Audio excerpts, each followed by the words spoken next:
The green sheet is for next week or the week after, as it should happen. I want to thank Nancy for week by week publishing these prayer messages. And I hope you're making use of it to remember them in the middle of the week. So thank you so much, Nancy, for doing that. Nancy also is to thank for copies of today's study. We either lost the remainder or used them all up last week. But before we do that, I want to look at the end of chapter 4.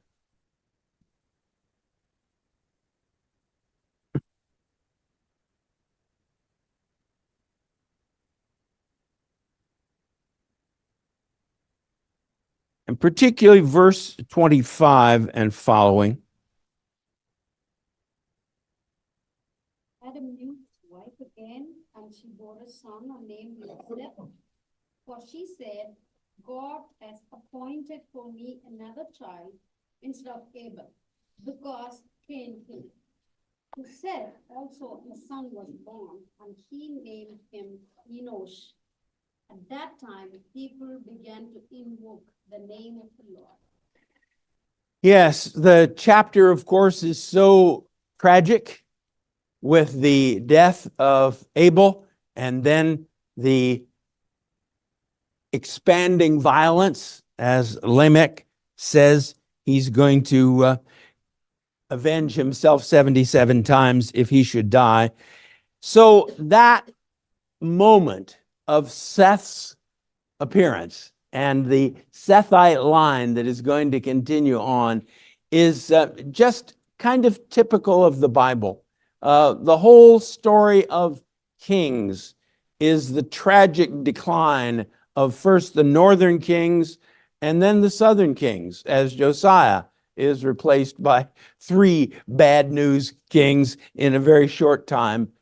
But then, just at the very end of the second book of Kings, Jehoiakim, who is in captivity in Babylon, is given a special place at the king's table by the king.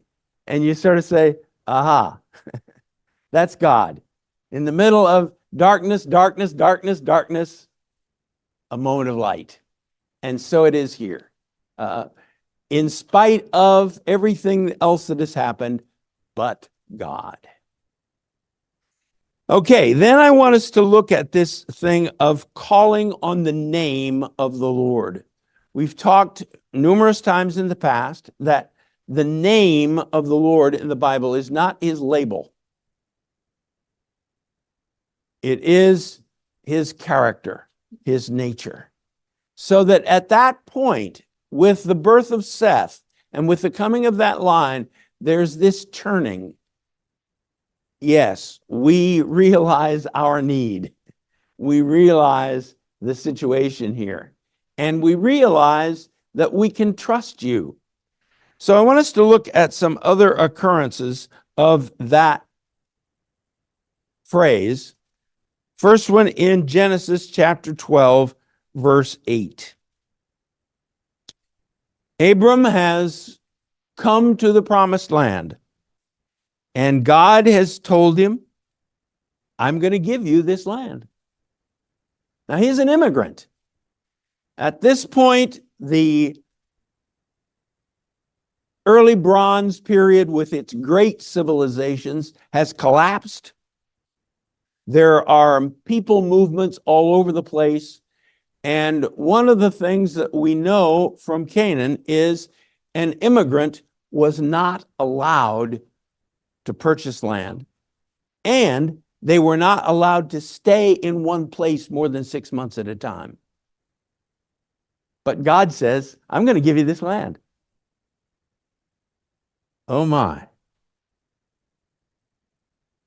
So he built an altar there to Yahweh, who had appeared to him.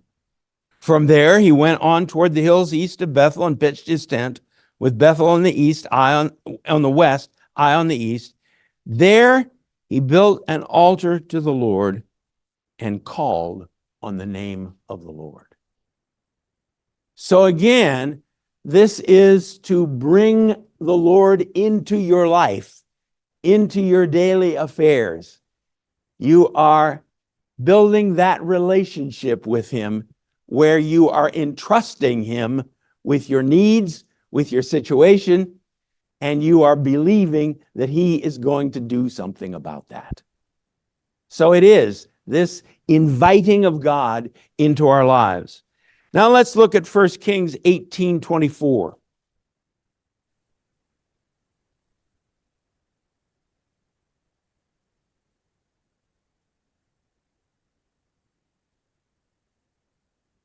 Then you call on the name of your God, and I will call on the name of the Lord.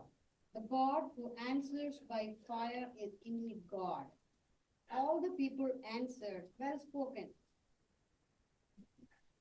This is, of course, the famous story of Elisha on Mount Carmel.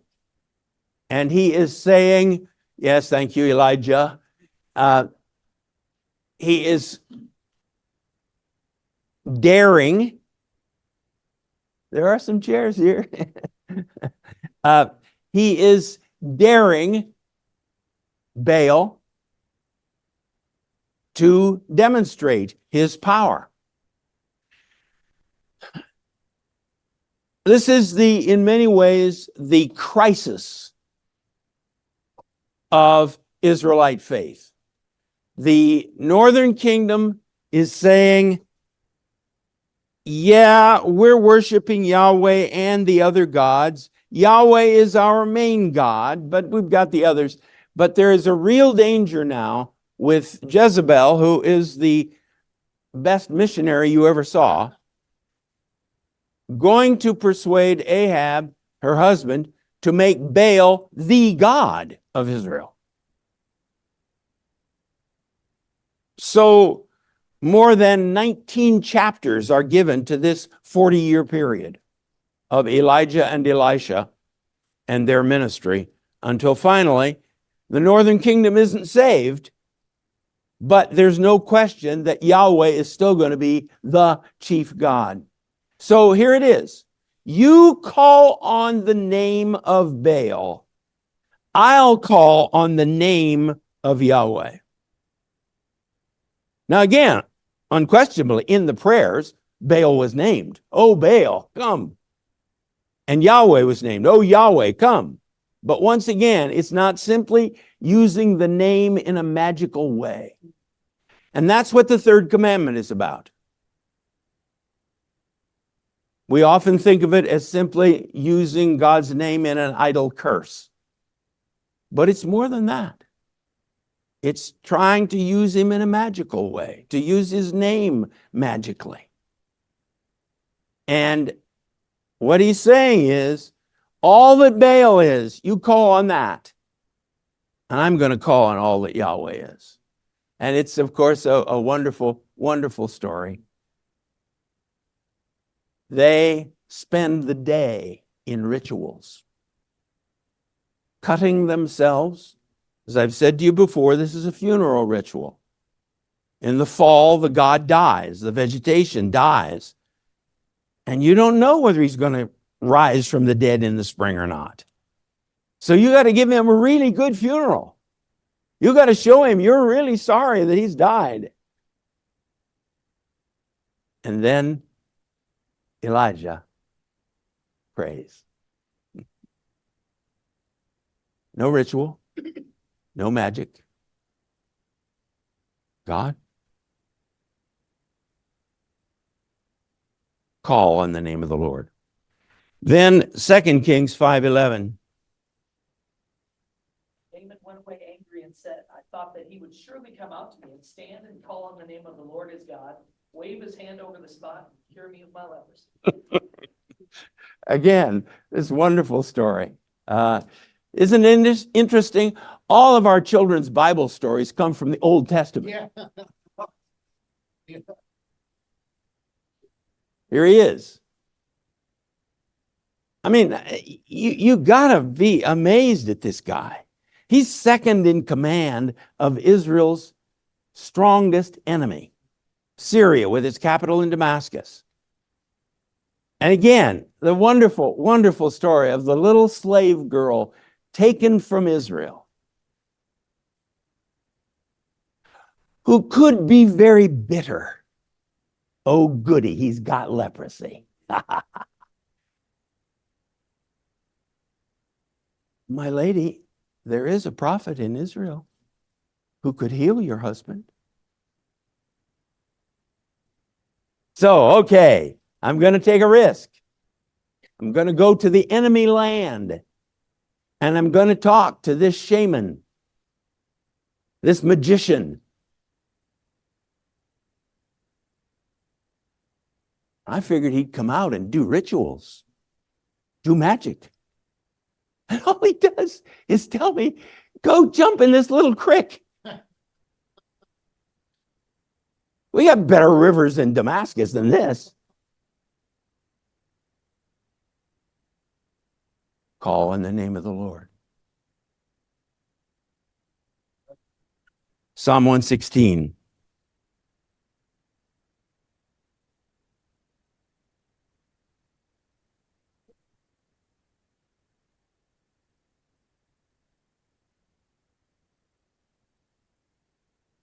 I will sacrifice a thank offering to you and call on the name of the Lord. That's 17. Verse 13, I will lift up the cup of salvation and call on the name of the Lord. Verse 14, I will fulfill my vows to the Lord in the presence of all his people. And verse 15 is one that we pretty regularly misuse. Precious in the sight of the Lord is the death of those faithful to him. That's not what we mean in English. The death of the Lord's saints costs him everything, so he doesn't let them die easily. That's the point. It's not, oh, God, it's so happy with the death of his saints. It's so precious to him. No. Costly. God hates it. And that's why he's saying, God has delivered me from death.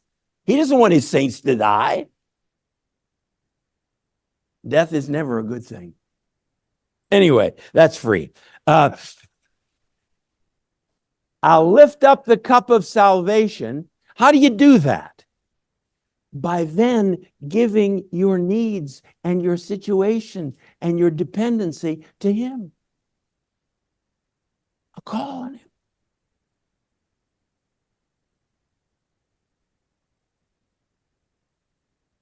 New Testament. Roll your cares onto the Lord because he cares for you.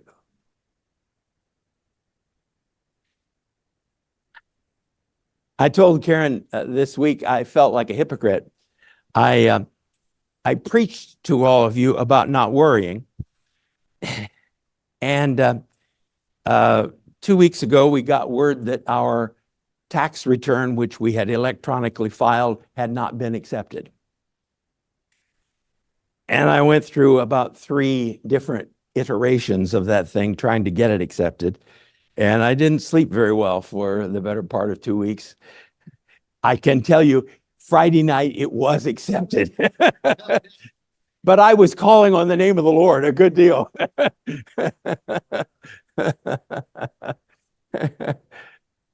But that's what we're talking about. It's about giving our concerns, giving our cares, giving our lives to the Lord. It's not just ripping off a little prayer once a week, nor is it using his name magically. It's giving your life to him.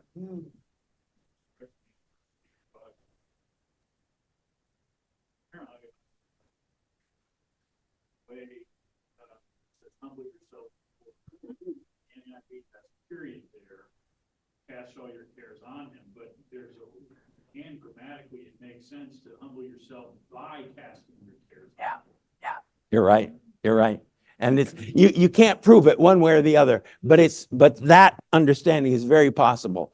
That it is when we're not too proud to say, Lord, I'm in need here.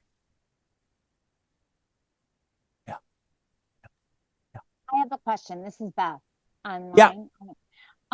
Did I hear you say it correctly? God hates death.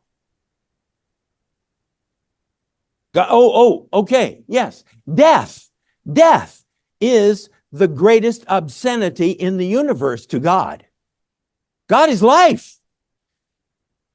Now, praise his name, because Jesus has conquered it. We can conquer it. But God doesn't like death in any form. He doesn't like the death of the greatest saint in the world. It grieves him that we have to go through this tragic. How did he intend to translate us into a heavenly realm? I don't know, but not this way. So that's what I mean. Is that clear? Yes. And Okay.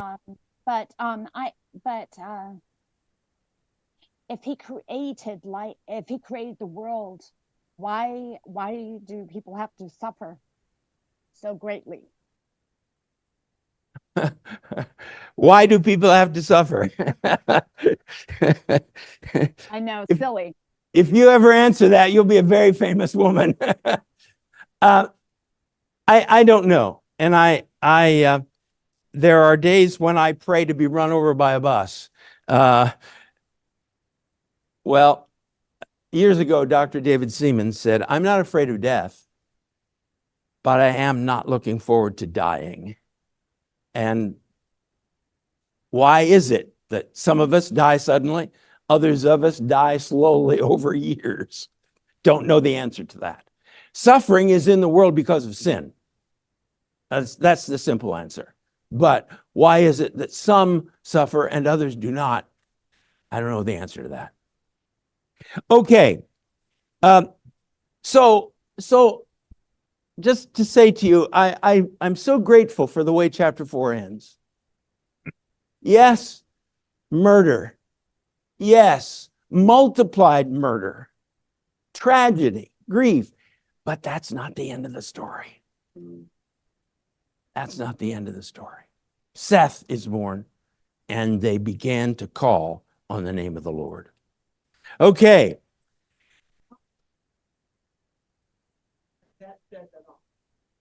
When Elijah said, and the God who answers, he is God.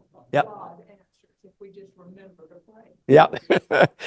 Sometimes his answers are not exactly the one we were looking for, but he does. He answers. Yes. Okay. Look at verse 1 of chapter 5. The NIV says, this is the written account of Adam's family line. ESV says, this is the book of the generations of Adam. There's a word there that is used, and you know the joy of coming to Oswalt's class, you learn Hebrew. The word is Toledoth. That's a feminine plural there. It's not Toledo, but, and it does mean generations. Well, this is an important word in Genesis. You begin with, it occurs first in 2:4. And this is the account of the generations of the heaven and the earth. Then you go to 5:1, the one we have here, the generations of Adam or humanity. Then to 6:9, a particular son of Adam named Noah. So we have there kind of a funnel. It's interesting, we don't have Seth listed, but Seth comes in here.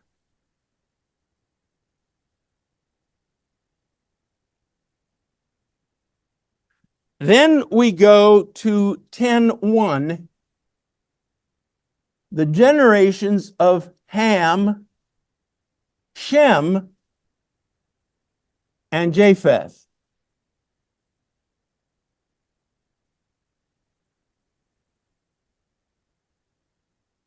It's still understood that there was a single language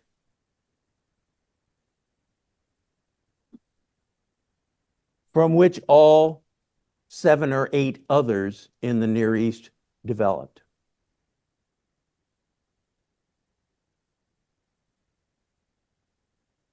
Proto-Semitic.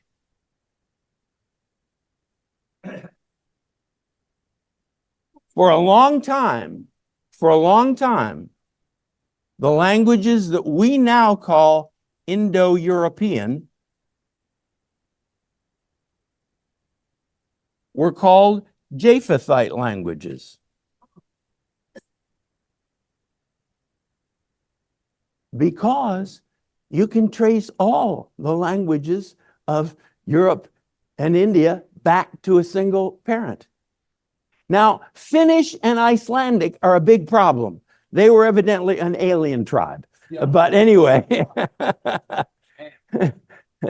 and the Hamitic, that's a little more, the African languages, a little more difficult to trace back to a single parent. But these two, very interesting. Okay, that's free. What have we done here? We've gone back to everybody. Everybody, according to the scripture, is descended from these 3 guys. Then you come to 11:10, and Shem is picked out.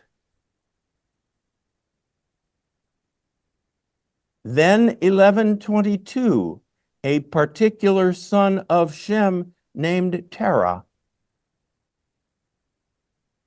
And it's interesting, there's none for Abram. But in 25:12, you have one of Abram's children, a guy named Ishmael. And in 25:19, you have another son of Terah named Isaac.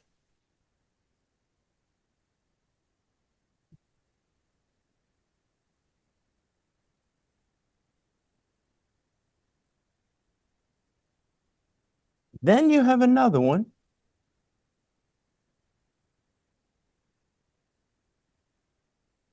A brother. Oh, wait a minute. Did I do that the way I wanted to do it? Yes. The brother of Isaac named, Esau.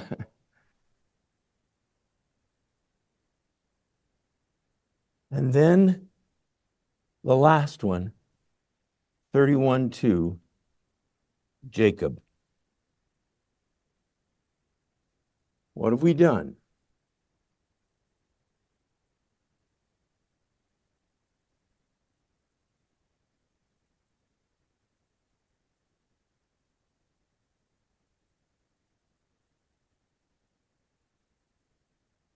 So the book has traced the history of the human race down to one man who is the father of the nation of Israel.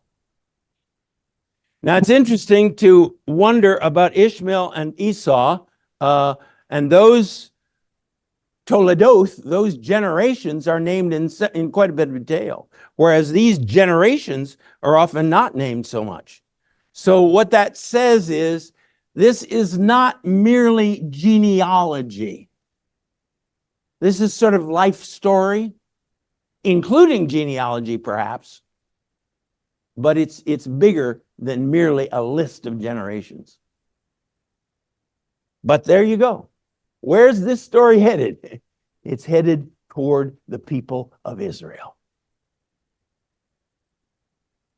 All right. So then,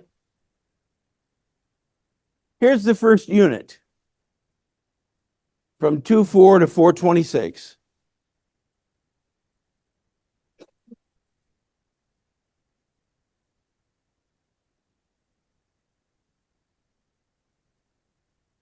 So the theme of that unit in many ways is, well, let me ask you, what do we have in chapters 2, 3, and 4?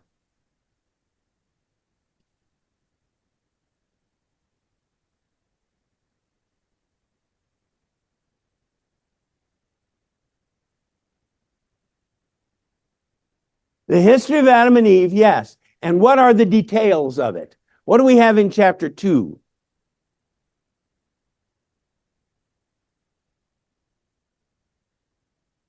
Creation, fall, and what's chapter 4 then?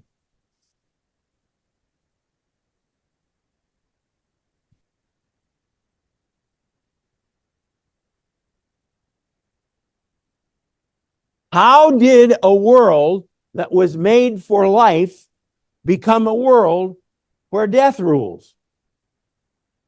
Wow. So in many ways, chapters 2, 3, and 4 are spelling out how the world began, how the world got messed up, and how that mess up, in fact, expresses itself in the world.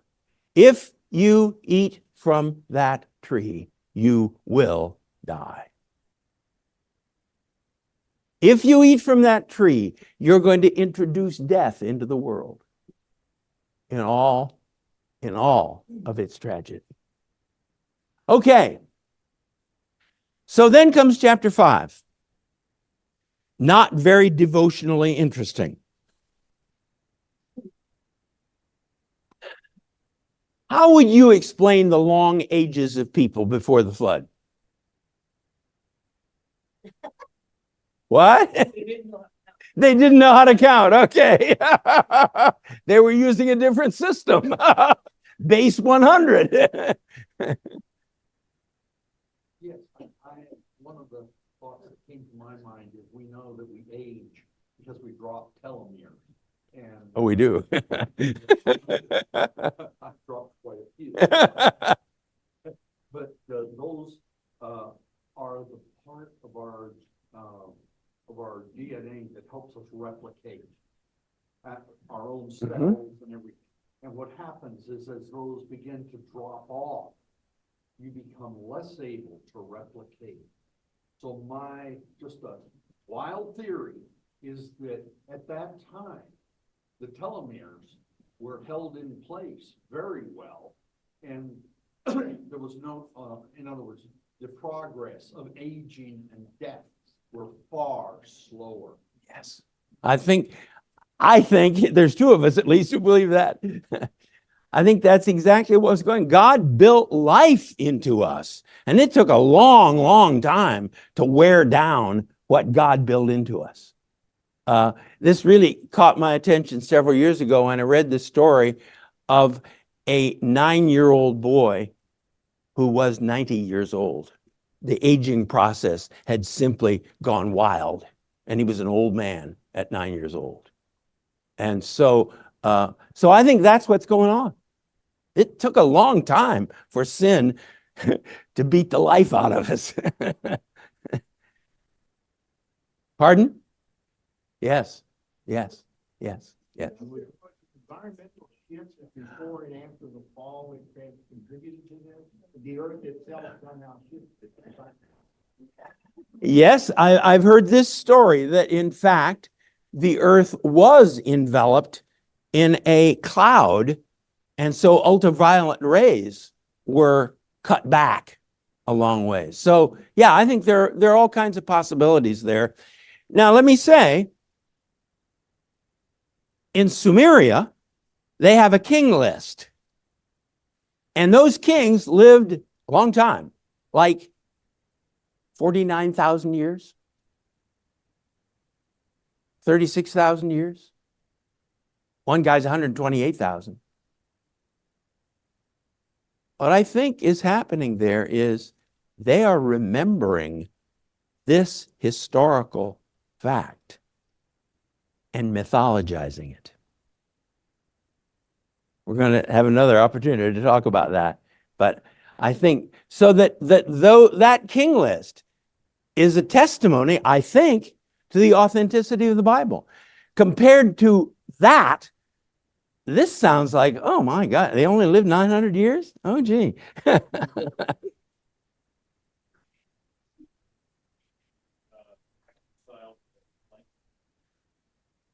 they count, we know 365 days. They're counting stuff. Yeah. Yeah, yeah. I think it's possible. But Pauline?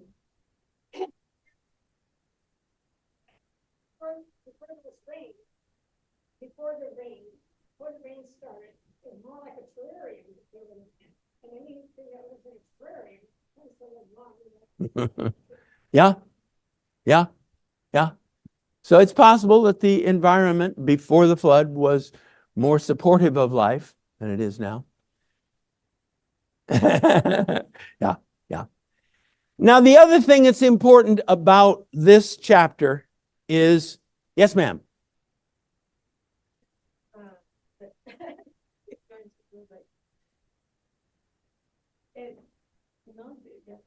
En el capítulo 3 de Génesis, Chapter 3, versículo 22, verse 22.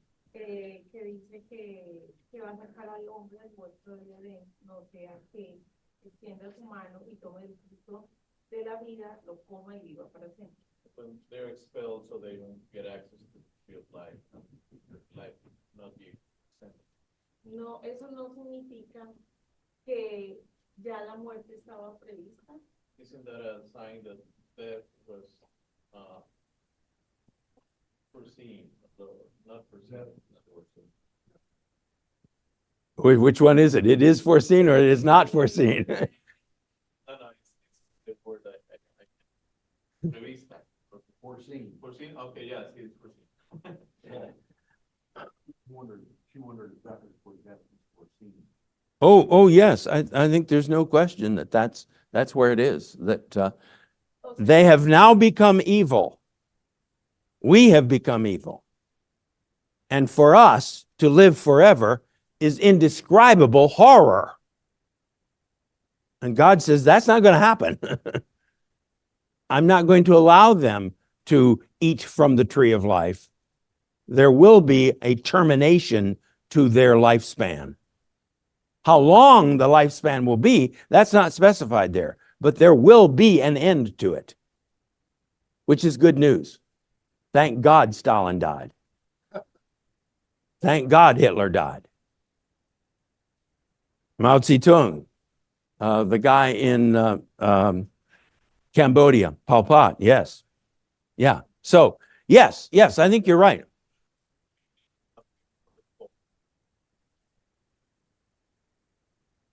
Well, God had said, if you eat the tree, you will die. There will be an end to your lifespan. So, in this verse, it says, he must not be allowed to reach out his hand and take also from the tree of life and eat and live forever. yeah. This is the implementation of what God said. If you eat from that tree of the knowledge of good and evil, you will die. How? Well, you won't be allowed to eat from the tree of life. So this is the implementation of what he was saying there. Oh, yeah.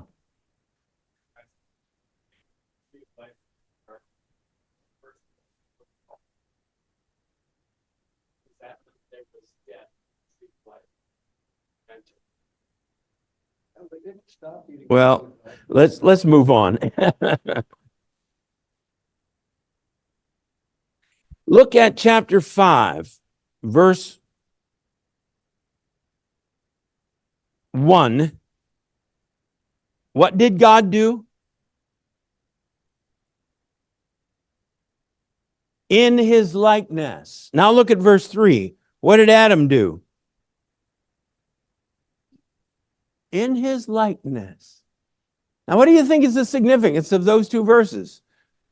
I think they are significant, coming right together like that. What do you think they mean?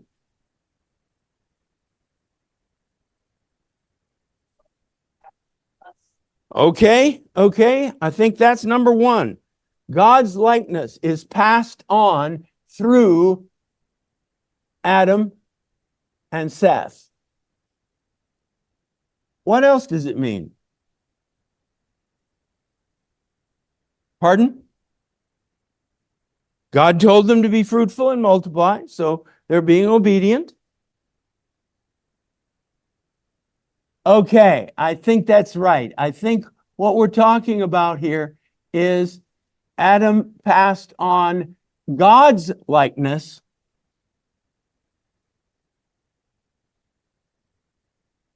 so we do still have the image of God in us. Whatever that means, we still have the character, the nature, the hope of life. But he also passed on Adam's likeness. And that means that this image is terribly marred. Our personhood, our sensitivity, our self-awareness has all become warped. And in that, then we have this tragic mixture of the image of God, but an image that is terribly, terribly marred. Okay. The other thing I want to point out in this chapter is something that, again, is terribly, terribly obvious. Not only are there lots and lots of years, what else is there lots of in this chapter? Yep.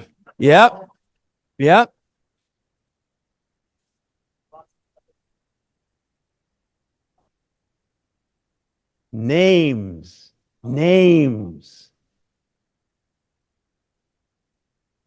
In paganism, your name doesn't matter. You are simply a bubble on the endless ocean of humanity. It's humanity that is real.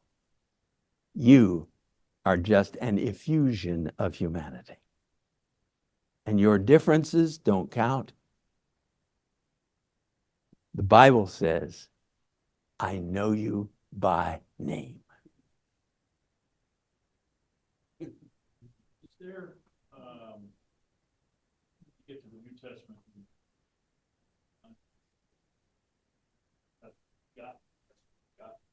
would that harken back, would they, because they knew the Septuagint, would they put those two together, and would that have reinforced the idea that he is the Son of God because he is made in his God's likeness? Oh, absolutely. Yes. I love Colossians. Jesus is the image of the invisible God. Here's God. Okay, God, stand still. Don't have my phone with me. Okay, yeah, good. On three. 1, 2, 3. Oh, look, it's Jesus. He is the image. So, yes, absolutely. They're tying that right in. And the glory of Jesus is he's dealt with this. Okay. In 5:24, Enoch characterized like his work. And then, and then he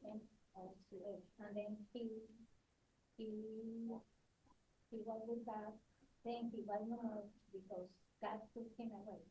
This is a consequence of him or some miracle of God. Well, that's one of the questions here, number 4. What does that verse, 5:24, what does that say about God's purpose for us? Exactly. What we've talked about again and again. He made us for fellowship with himself. But what kind of fellowship? What did Enoch do with God?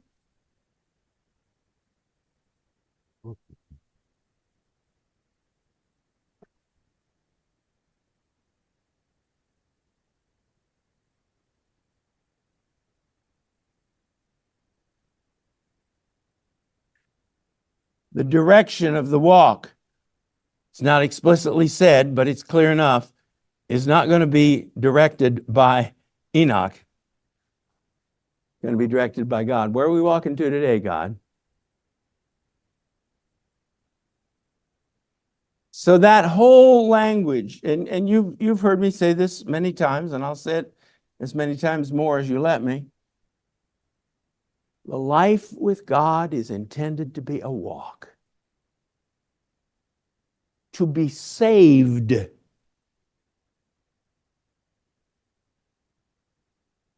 And so the New Testament uses the imperfect. We are being saved.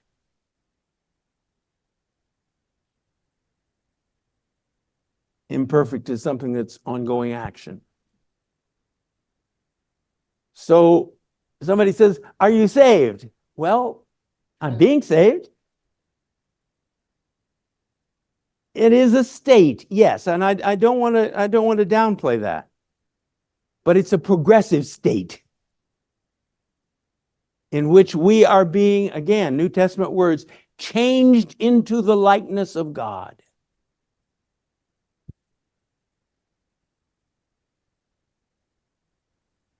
So again, that little verse is terribly important. And I love what I think it's Max Lucado who said it. You know, God and Enoch were walking down the road and God said, oh, Enoch, we're a lot closer to my house than yours. Why don't we just go on? Yeah, let's just go on.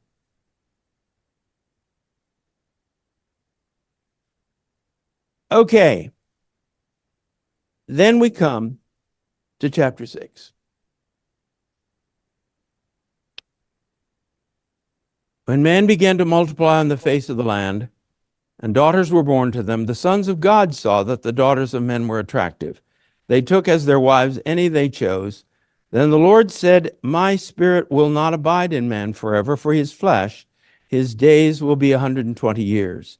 The Nephilim were on the earth in those days, and also afterward, when the sons of God came into the daughters of men and bore children to them. These were the mighty men who were of old, the men of renown. Way too much time has been spent on those 4 verses. Yeah. Way too much time. Who are the sons of God? He doesn't tell us. Well, it was angels. No, angels are not sexual. They do not marry, nor do they take in marriage. Well, is it really big guys? Yeah. Possibly. It's interesting that in Jonah, we're told Nineveh was a god of a city. Forgive the obscenity. That's a way of saying it was a hell of a big city. It was a god of a big city. So it's possible that that's what we're talking about. We're talking about really important men. And the daughters of man are the Sethite women. But all that to say, I don't know, and to tell you the truth, I don't care. What I'm really concerned about is verse 5. Now, to what extent verse 5 is the result of 1 to 4, that's not quite clear. It may be that because of this mixture, whatever that meant, there's this wickedness. But I think when you look at chapter 4, no. Cain didn't kill Abel because his father was the son of God. Cain killed Abel because he was a fallen human being. So, verse 5. Now we're only 6 chapters into the book. 5 chapters, really. The Lord saw the wickedness of man that was great. Now, the word wickedness is translated into the Greek in the Septuagint as the word asebia. Is without or negative.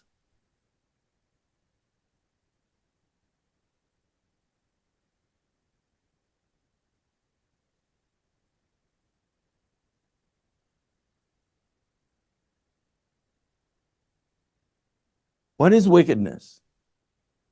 Wickedness is godlessness. It is conducting your life, as Patricia says, as though God did not exist.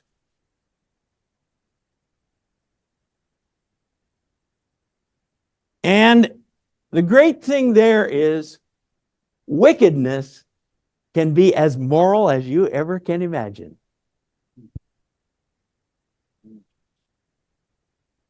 I'm better than 90% of you, and I don't need God to do it. That's called wickedness, folks. That's called wickedness. He saw that the wickedness of man was great in the earth, and we'll come back to this next week, but this is an amazing verse. And that every way they formed images of the schemes, designs, plans of their hearts was only evil all the time. That's called original sin, folks. I don't know who said this, but temporary thing that says that an image on Noah's media was junk.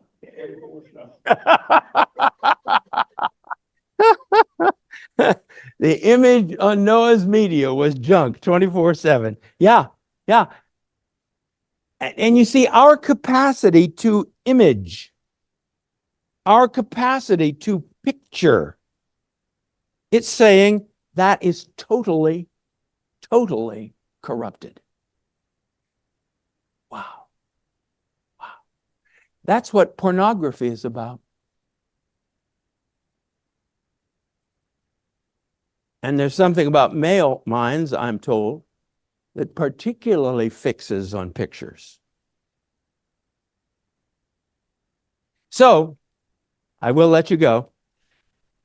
The primary reason I like to get the Wall Street Journal is Peggy Noonan. If she would run for president, I'd vote for her.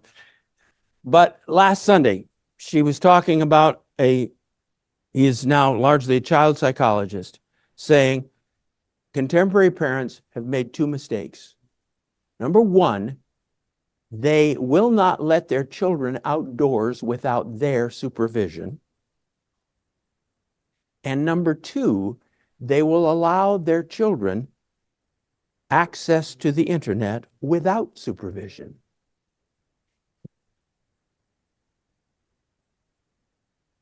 That's what's happening among us, is Genesis 6:5 is coming to reality. We are being damned by images. The very way we form the images of the schemes, plans, thoughts of our hearts is only evil continually. Wow. Is there good in humanity? Yes, there is. But it's continually overshadowed by this thing. Okay, I'll let you go.